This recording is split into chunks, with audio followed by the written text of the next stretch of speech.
Hey everyone, this is Raymond, your co-host on the Front Porch Philosophers podcast. Jared and Michael wanted me to tell you that this is a special bonus episode. If you're a normal person who likes bonuses, then don't forget to push that subscribe button and join us on Twitter at Philosophy Porch for live updates about future bonus content. You can also become a member of our podcast by going to patreon.com/fpphilosophers, where you can get access to our blog and learn more about the Front Porch Philosophers podcast. Thanks for joining us.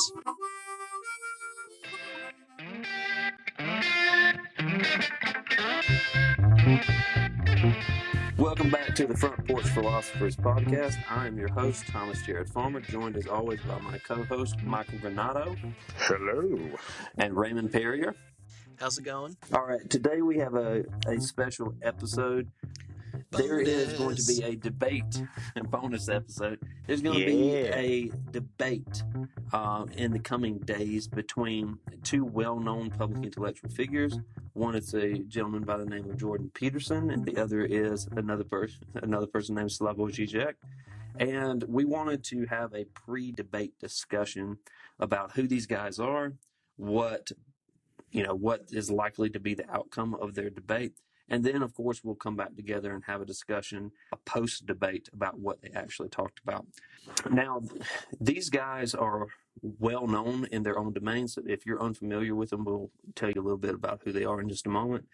But I do want to stress something that in the context of this conversation, we're going to be pretty critical about people kind of not staying in their lanes in terms of their expertise, which is, of course, what we do on a weekly basis in terms of our discussions here. Oh, yeah. But the distinction between what we're doing here, having conversations about areas in which we may not ourselves be experts versus representing ourselves as experts in those areas, is that one of those just seems to be pretty straightforward. I mean, we obviously have our own views on things, and we try to be as professional as possible with regards to pointing out that we're not experts in all of these things. So just want to stress that if we step outside of bounds of our expertise too, we'll try to let you know. So anyway, for a little bit more on who these people are, I'm going to kick it over to Mike. So Mike, if you could tell us who is Jordan Peterson and who is Slavoj Žižek? Oh, yeah. I've been prepping for this all day. All right, let me get ready. All right. All right, here we go. And now for the main event of the evening. This fight is for the heavyweight philosophy championship of the world. In the blue corner, this man is 56 years old, 6 foot, 1 inch tall, weighing in at 176 pounds. This man has a PhD in clinical psychology from McGill University and is author of major works such as Maps of Meaning and 12 Rules for Life. Jordan, the Canadian Kermit Peterson. Fighting out of the red corner, this man is 69 years old with unknown height and unknown weight. He has a PhD in philosophy from the University of Slavoj and is the author of The Relevance of the Communist Manifesto and Like a Thief in Broad Daylight, Slavo, cocaine is a hell of a drug, Žižek. Oh, gosh. It's the University. It's the University of Ljubljana, by the way. There you go. There you go. I literally Googled that. Like, I put it in YouTube, like how to pronounce Ljubljana or however you say it, and I got like 8 different types of how, I don't know. He's Slovenian, and it's Ljubljana. I'm fairly certain of that. Yeah. All right, it took me like 3 hours to prepare that, so I hope y'all liked it. That's beautiful. I was about to say, hopefully you're not expecting me to like cheer. You should. Maybe this is exciting stuff. This is like the biggest philosophy debate of the decade. It shouldn't be. But it is. I want to point out, just at the outset, I am philosophically opposed to formal debates in the first place. I think they're worse than useless, but that's just an aside. You're lame. They're awesome. It just makes this even better because, we made you talk about that in some of our first episodes, and here we are making you commentate on a famous debate. So it's just such a great contrary position to who you I don't are. know. So should we just like making you uncomfortable, Oh, Jared? How no, about you let's just quit being go boring and like debates? Jeez. Debates are stupid, especially this debate, but that's just an aside. Okay. All right. So Raymond's going to try and keep us on some kind of track here. So what's the first thing that we want to consider in terms of discussing these guys? Yeah, let's dig into. We can do a little bit more into the biographical, but we'll just tie it quickly into their academic backgrounds in psychology, psychoanalysis, political philosophy, all that stuff. And then we'll sort of move slowly from there. So just to start, let's do that. We're going to begin with sort of an overview of their academic background, and then we'll go into the question of capitalism and communism because that's essentially the part of the debate that I think will be the substance of it. And I'm going to leave the happiness question to the post debate because Yeah. honestly, I don't even know what the hell Žižek's going to say about happiness. I don't know what either one of them's going to say about it. I have inklings about what Jordan Peterson might say, but we'll leave it to the post debate and see if they actually touch on happiness in a real way, or if it's just going to end up being a debate about communism versus socialism and the like. That's likely what it's going to be about. Yeah, that's what everybody really wants to hear. Right. So what are we going to talk about first? Let's just add, because if anybody isn't familiar with these people, not that I necessarily want them to feed the machine, but Žižek has some like 40 books, just an insane amount of literature to read. Jordan Peterson has less. He sticks mostly to published articles that are in his field proper, but he has, as Michael suggested, 2 books that are popular. Maps of Meaning, which is I don't know if it's like the publication of his dissertation, I don't know. but it's an older one. But then his most recent one that made him like the new hotness, the 12 Rules of Life or whatever. And I guess he's got something coming out called The Maps of Meaning are also on YouTube. Yeah, his lectures on them. The Maps of Meaning. Yeah. I might also add this. These are both academics in their own way, but not all of their writings are specifically academic. So you can pick up a couple of them at least. Some of them may be more dense, but anybody can read them, which is kind of what their shtick is.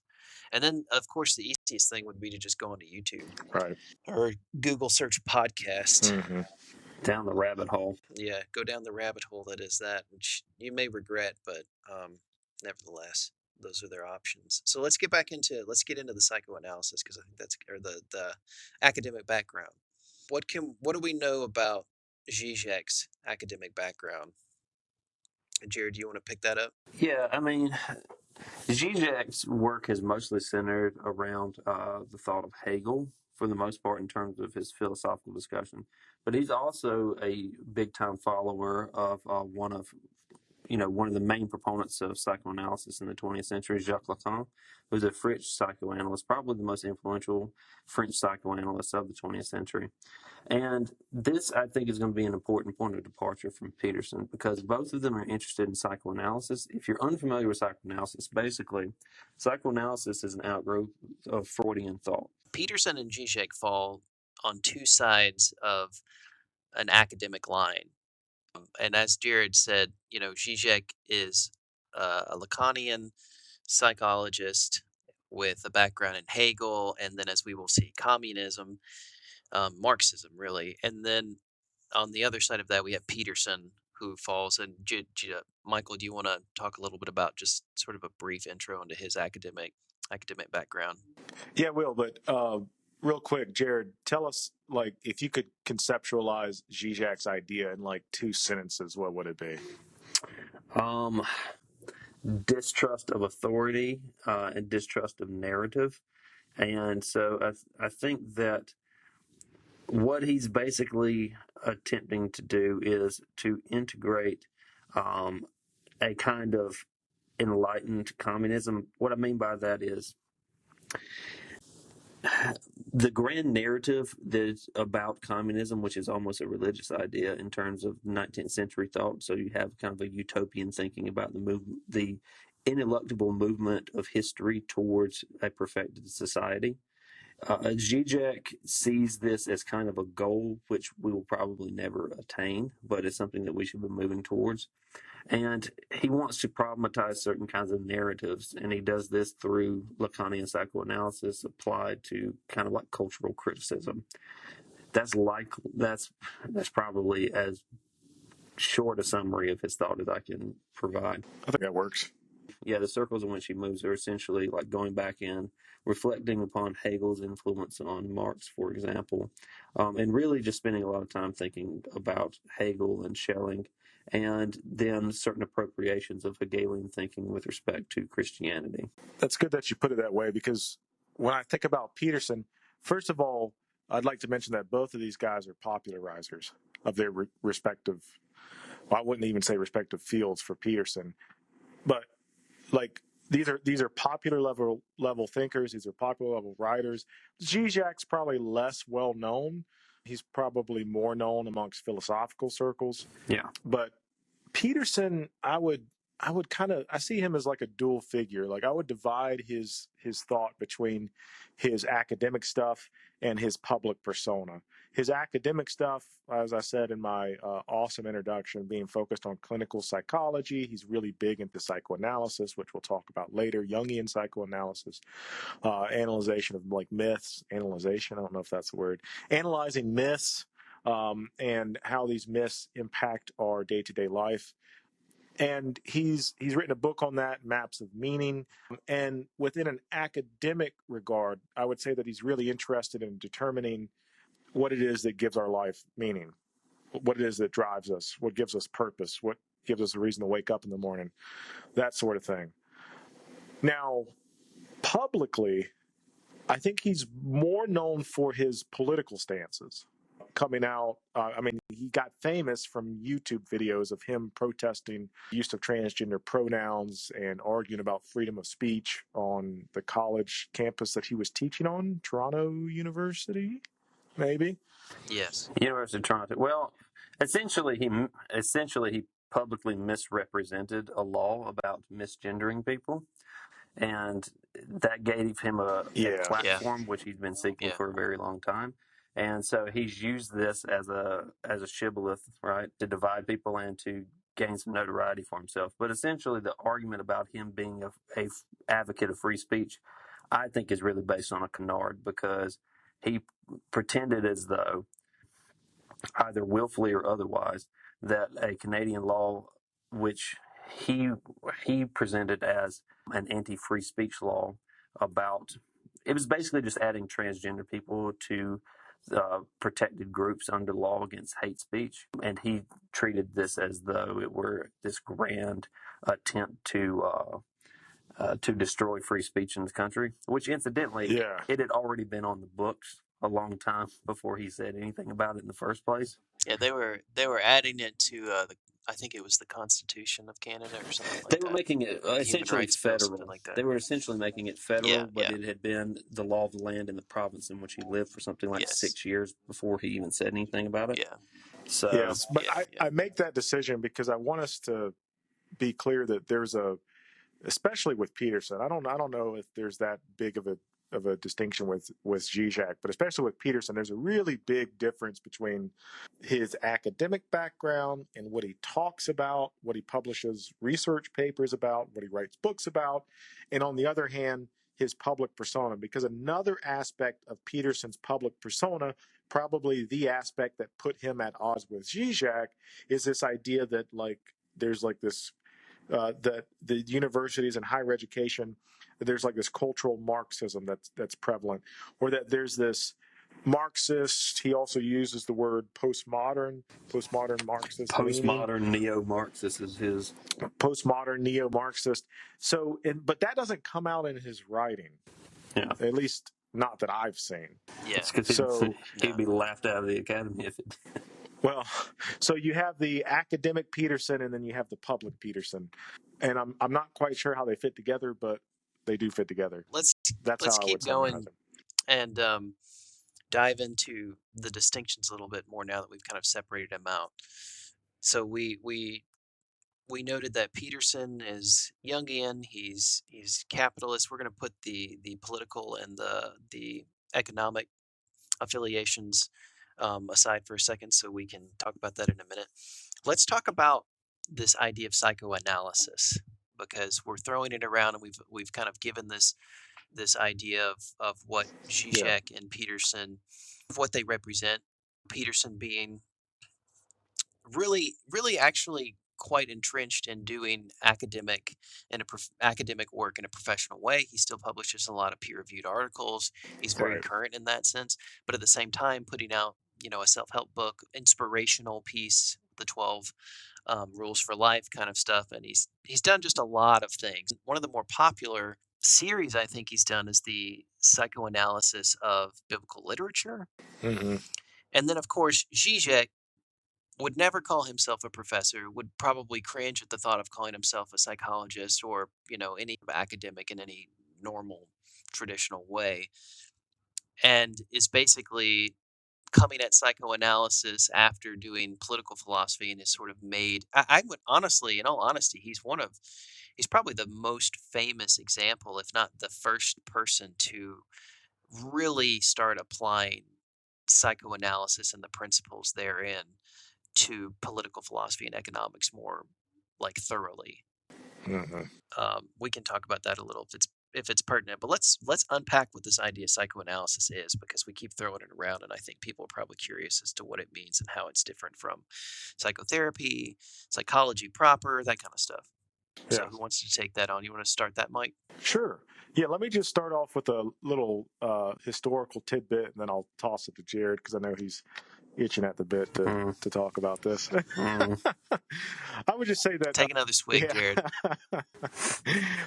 So if we approach this from a history of science perspective, all of your major scientific disciplines that you look at, like physics, like chemistry, like psychology, they all have their roots in disciplines that nowadays we wouldn't necessarily consider to be quote unquote scientific.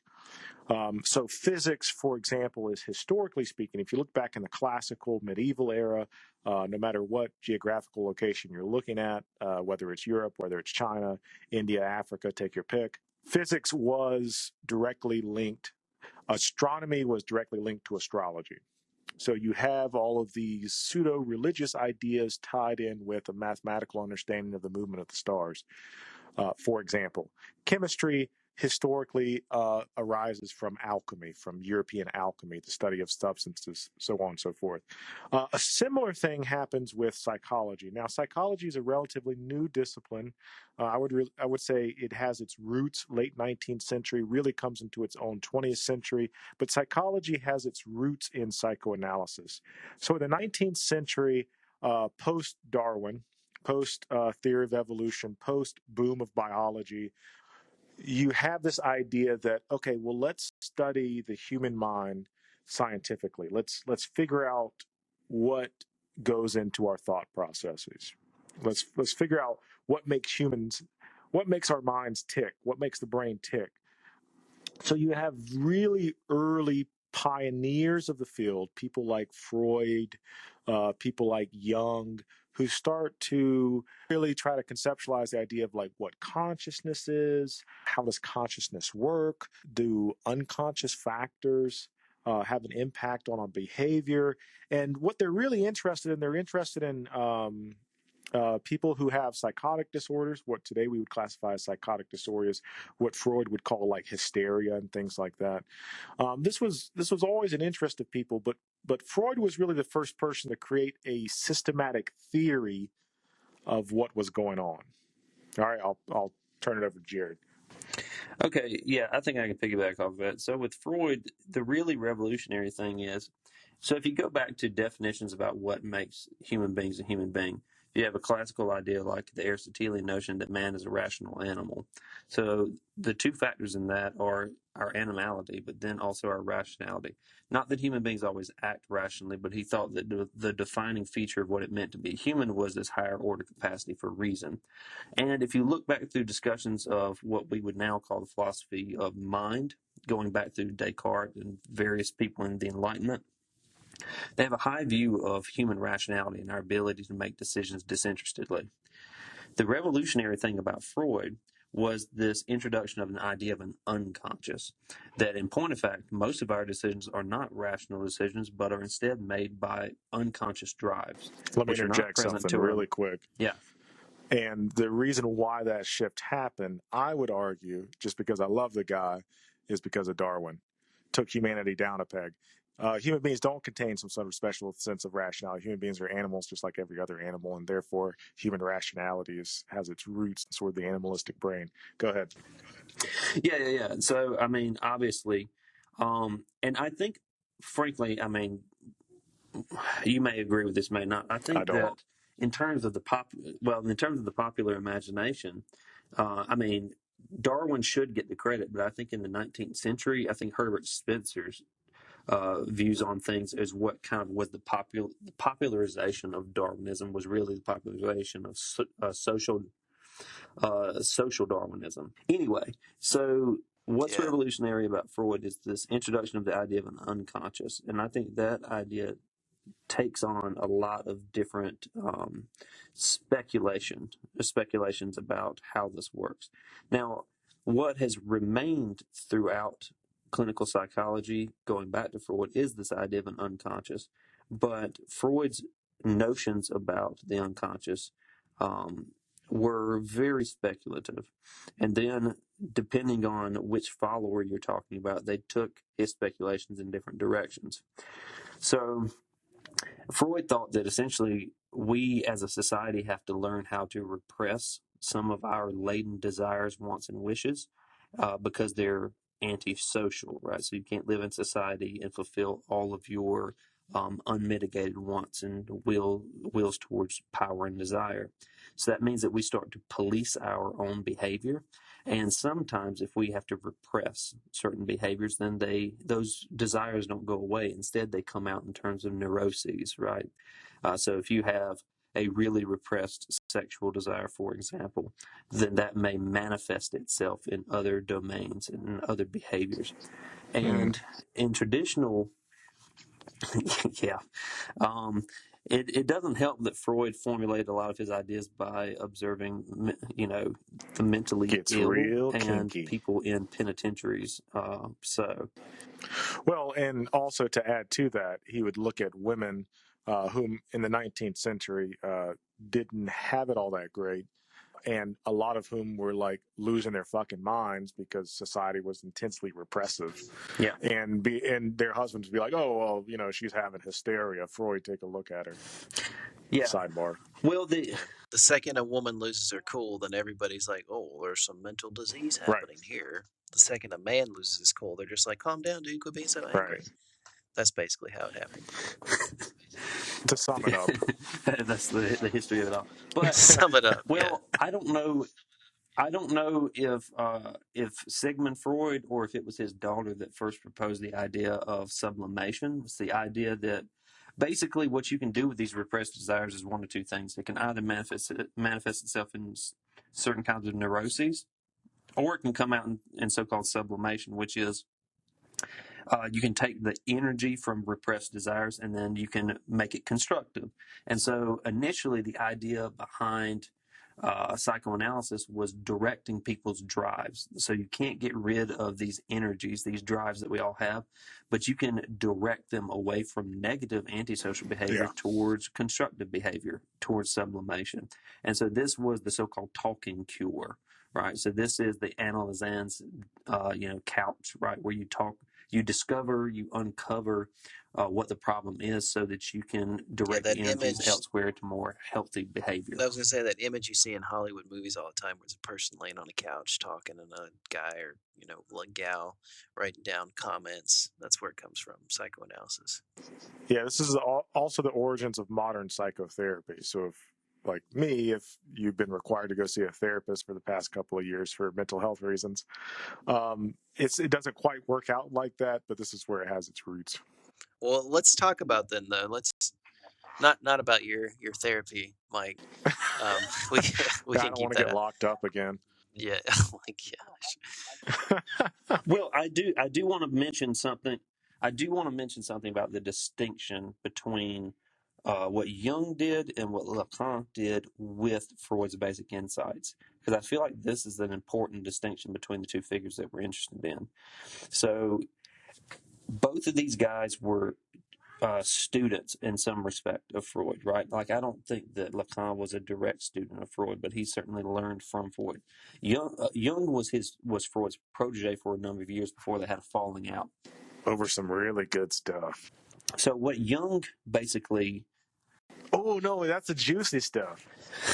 we don't have to get into.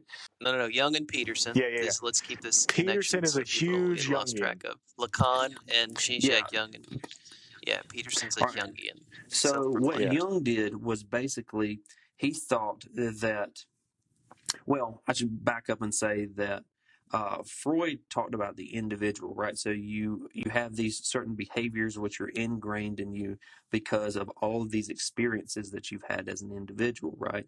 And so this is how, if you have a negative relationship with your mother, for example, then you can have difficulties like, you have difficulties with commitment or something. That's because of your personal experience that you've had with this individual, which has had some formative, impression upon you. Jung thought that the history of humanity basically wrote those same kind of impressions. So basically, you're not only dealing with your own personal history vis-a-vis like your interactions with women if you're a man, but you're dealing with the entire social history, right? That all of these interactions that men have had with women for the entirety of the human race have been kind of preserved and passed on, almost like genetics. And these patterns of behavior fall into so-called archetypes, right? So there's this male and female dichotomy that is just written into our genes. It's an archetype, and it's preserved and passed along to the next generations. And so when we start talking about how Peterson's views on, say, really rigid distinctions between male and female dichotomies, that's a direct outgrowth of his Jungian position on psychoanalysis. Let me interject a little bit there, Jared. Sure. Not to disagree, but to agree. If you look at Peterson, if you look at how Peterson talks about religion, especially, it is deeply Jungian. Mm-hmm. Peterson's belief about religion, and I think Sam Harris did a good job of calling him out on this because oftentimes Peterson is kind of interpreted as like an apologist for Christianity. And if you look at what grounds his ideas, he's really not. He's a Jungian through and through. Peterson's idea is that these ancient religious texts, such as the Hebrew Bible, such as the New Testament, play out these archetypical stories that are fundamental to humanity. And archetypical stories such as the suffering servant, aka Jesus, Cain and Abel, the relationship between brothers, take your pick, Noah's Ark, Tower of Babel, that these ideas are powerful and they're meaningful because of their archetypical significance for humanity, that these stories have been passed down to us and through us and will be passed down through us to generation after generation. And for Peterson, that's where religion's significance lies. If you look at when people ask him questions like, well, do you believe in God? Right? He doesn't like questions like that because for him, that doesn't, I think, not to put words in the guy's mouth, but that doesn't really fit into the framework that he's sort of building there. So let's. Sorry, go ahead, Jared. No. I mean that. All right, Raymond. Yeah. I was gonna say let's tie this into.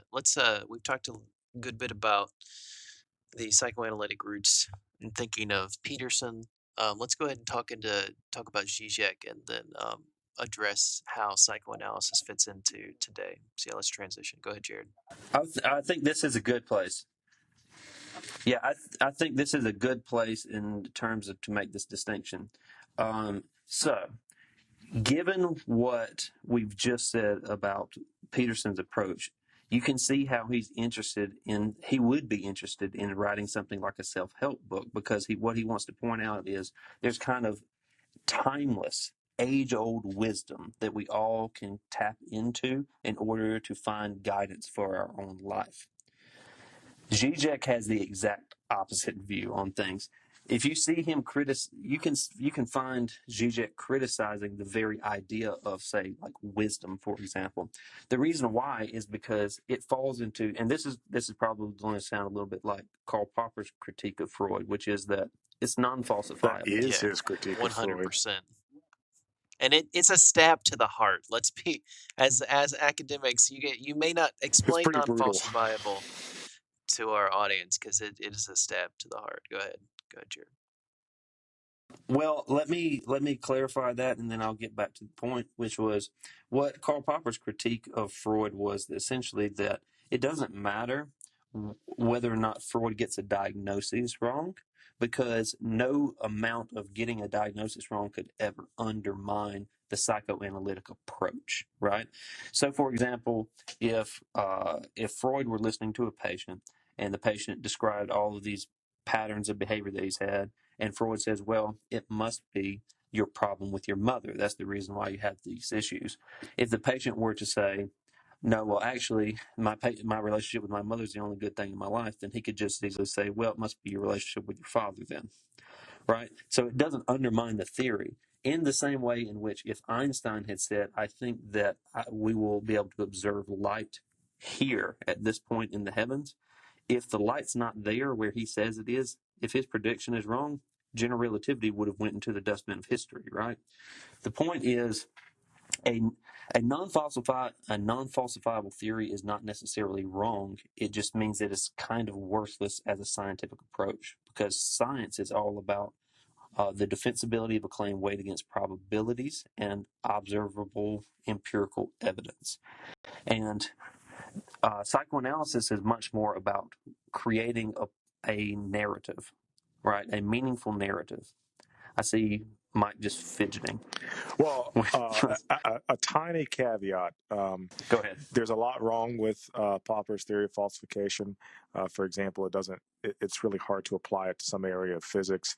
Not all philosophers of science agree with it. It's not like ironclad. Continue. Yeah, so good caveat. No. To return to the point, though, which is Žižek's critique of the very idea of wisdom is to say, well, look, his point is if someone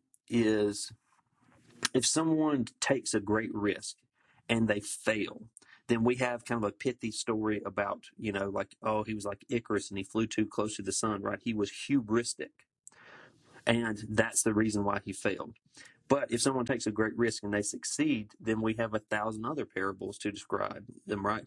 So he thinks the very idea of wisdom is kind of a BS approach to things, because we have all these narratives and then we fit our experience into these narratives, which is kind of what Peterson is saying as a good thing. Žižek thinks that's problematic because he doesn't think that it actually does anything.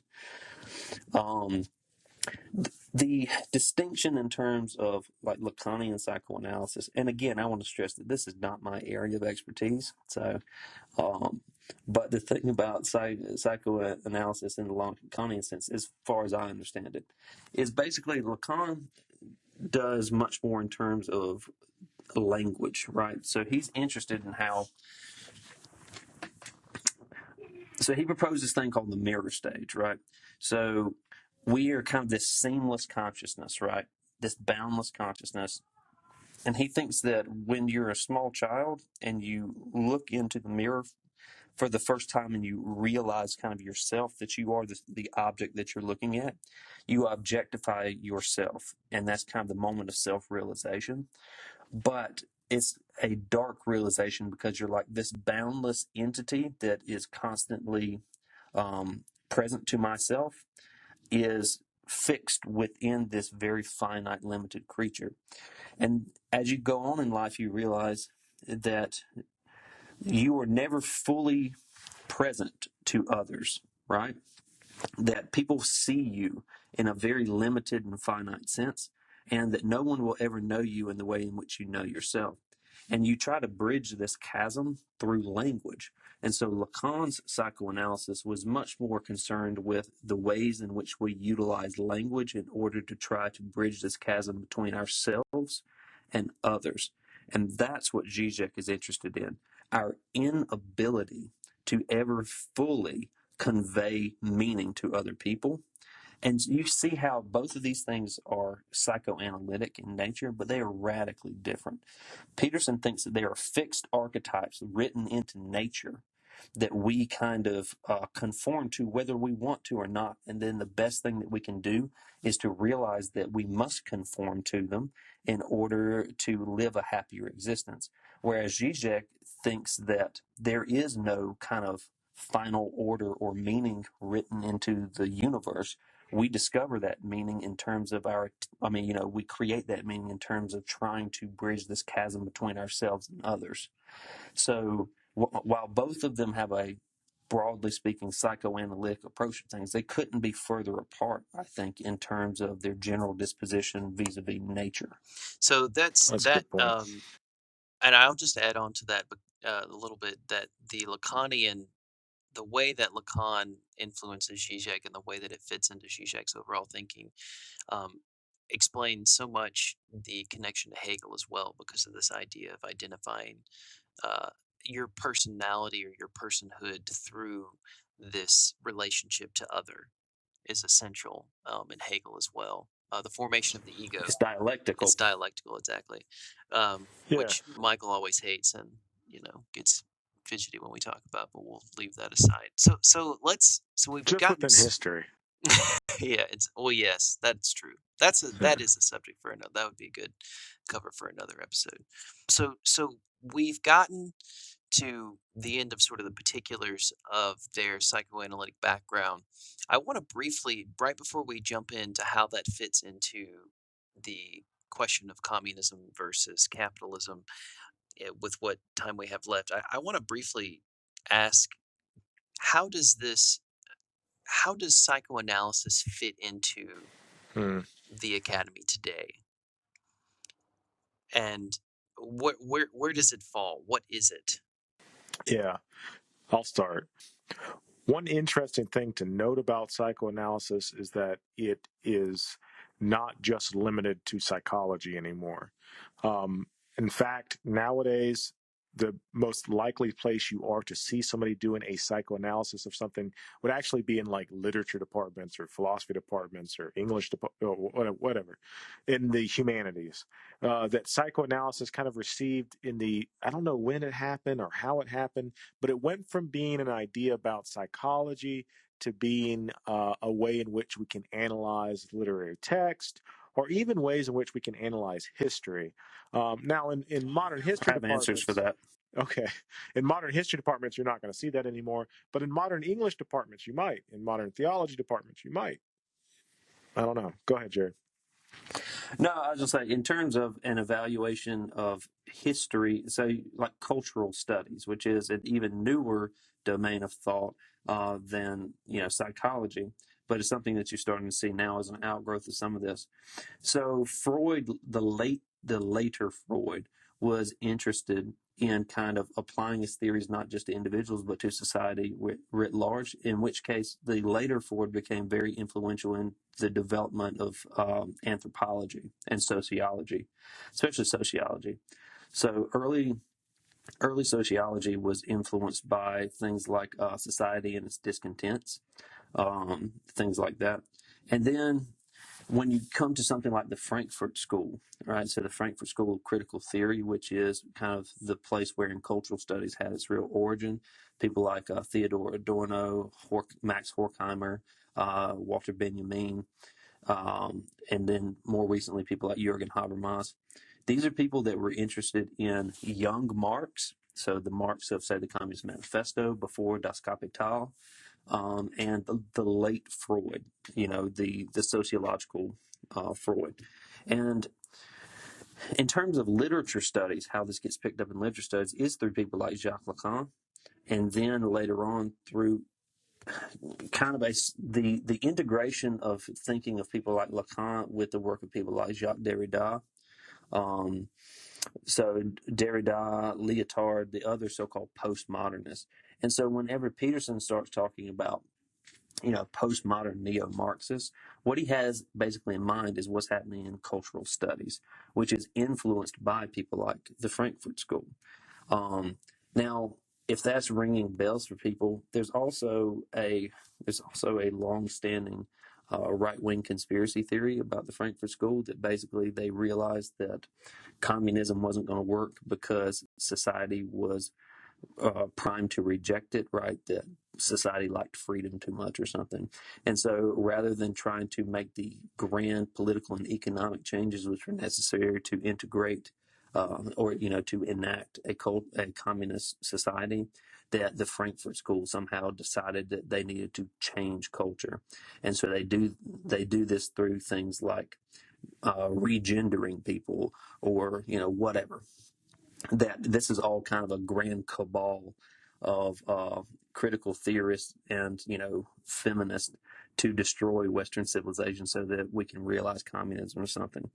And the only reason I bring this up is because, one, it's a long-standing conspiracy theory, which actually goes back to the cultural Bolshevism theory, which has its origins in Nazi Germany and their attempts to discredit communism in the lead up to things like, the Reichstag fire or post the Reichstag fire. But it's the same stuff that Peterson repeats all the time with regards to denigrating the thinking of people like Derrida and then the Frankfurt School.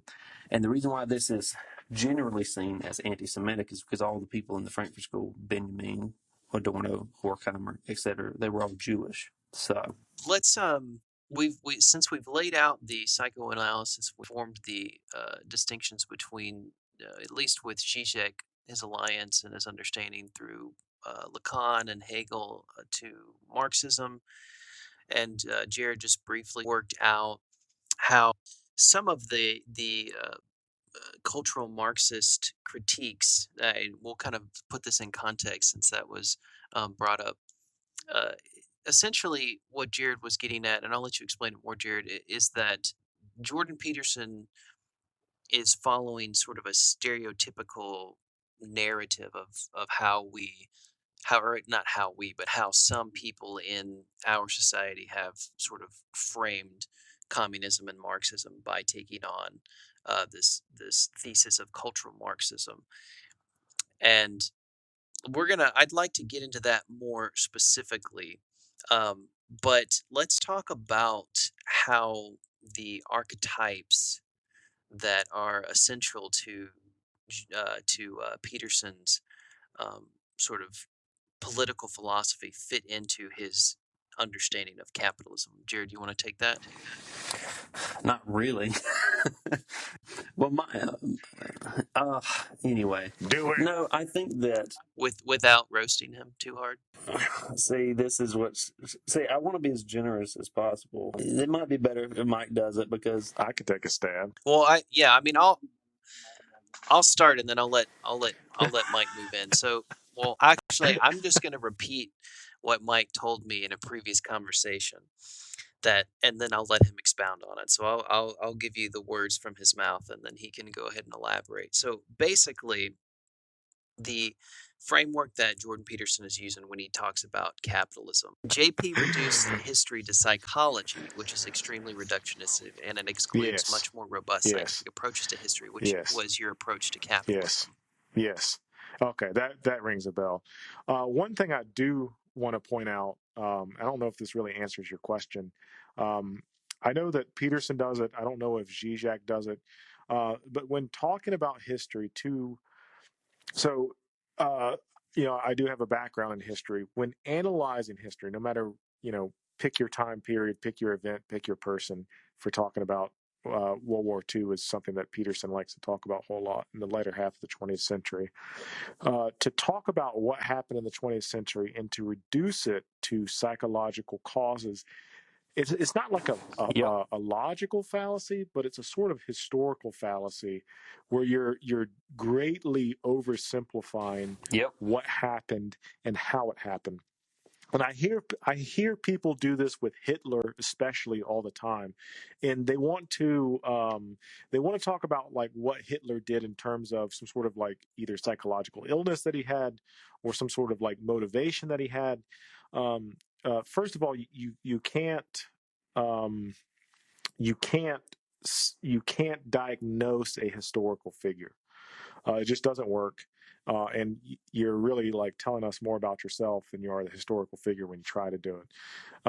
Second of all, to do that ignores all other historical influences like political influences, cultural influences, religious influences, hell, even like literary influences, economic influences, what they ate that morning. All of that has a tremendous impact on understanding history as a whole.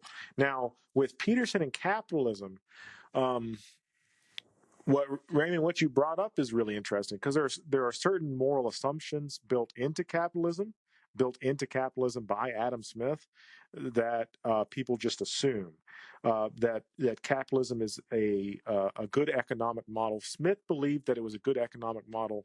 The moral idea there being that once people made more money, people are inherently kind of naturally good, and that they would start to share that money and the wealth would kind of just distribute out of it. Whether or not that has happened, well, I guess that's up to debate. But that's a moral assumption that Smith had, right? And one of the ideas that Peterson has is there's a linkage there between capitalism and freedom. I and again, I'm not an expert on Peterson's thought or on capitalism or whatever, but I don't know where he's getting that connection. But there does seem to be idea that because we live in a capitalist society, we enjoy more freedom. Consumer of the freedom of the consumer is somehow linked with the freedom of the individual. That freedom is kind of reduced to like a consumeristic type of freedom where we're free to buy stuff. I don't know if that makes sense or if that's what you wanted me to talk about because I don't remember what I said before. But Yes. What I'm thinking of is no. I mean, that's exactly what you said before. So I appreciate that. Um, and we'll edit out all the weird stuff there. But so what I'm thinking of is what weird plenty of stuff? weird stuff going on there.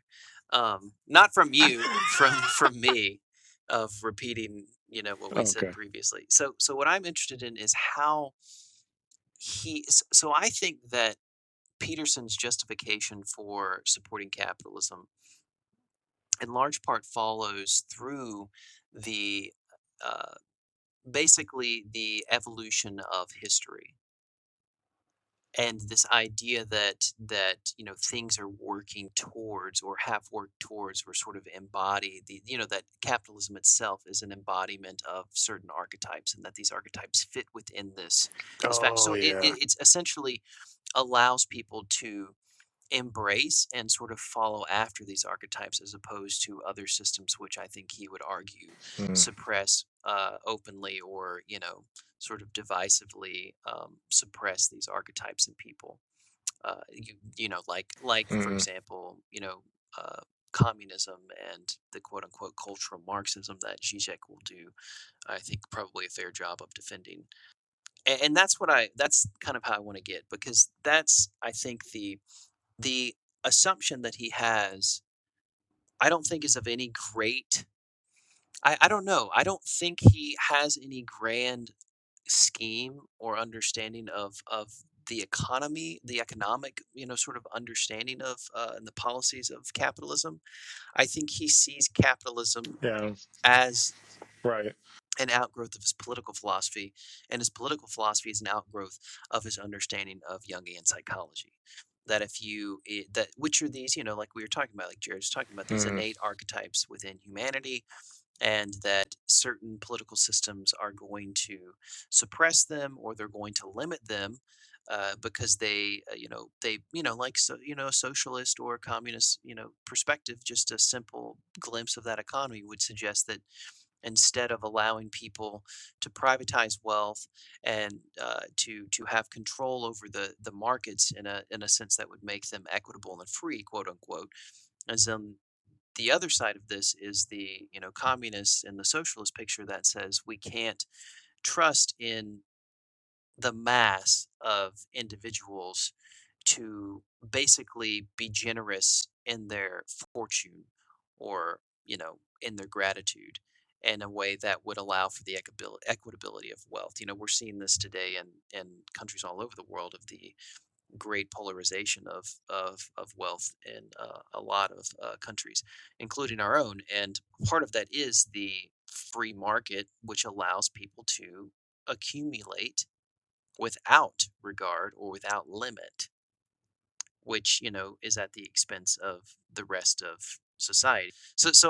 But that's the idea, is that there's this psychological underpinning to the way that Peterson approaches all of this, and I think that if you sufficiently critique that and tear it down, then there's not really much that it stands on aside from just anecdotal whimsy, which is you get a lot of that from Peterson Well, and that's Žižek, to be honest. Yeah, well, that's a really important thing to point out, especially within historical reasoning. Um, Within history, teleology is a no-go. So whether it's Jungian teleology or whether it's Marxist teleology, like the idea that history is progressing towards something, that we as a society or we as a culture is moving towards something, is a metaphysical assumption. It's not a historical assumption. Well, I would point out that even though Žižek is a committed Marxist, he's not an orthodox Marxist in that way, because orthodox Marxism, as you point out, is a teleology, right?